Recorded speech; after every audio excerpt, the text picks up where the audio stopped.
Un jeu qui dit ouais, descends plus bas. Fais ça, il y a presque une tonne, les gars. Il le fait clean en plus. C'est tellement clean ce qu'il fait. C'est clean, hein. C'est impressionnant. Bon, plus sérieusement, je vais t'expliquer pourquoi c'est de la merde et aussi pourquoi c'est pas impressionnant. Pourquoi de la merde? Parce que si tu cherches à créer de la viande, si tu veux plus de quad, il faut de la flexion de genou.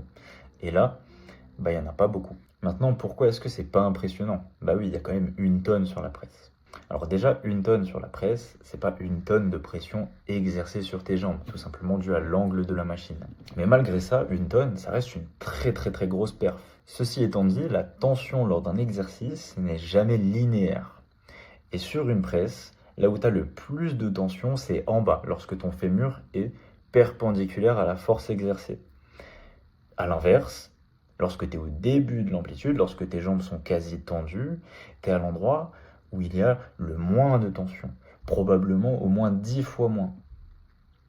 Là, il ne sort pas de cette zone où tu as 10 fois moins de tension. Donc en fin de compte, ça a beau être une tonne sur la presse, il pousse beaucoup moins lourd que quelqu'un qui mettrait seulement 200 kg, mais qui descendrait tout en bas, en ayant les fémurs presque perpendiculaires à la force exercée. Si je dois donner une conclusion à tout ça, si tu veux des gros quads et si tu veux être impressionnant, mets 200 kg, descends jusqu'en bas, tu vas avoir deux gros quads et pour le coup, c'est une perf de bonhomme.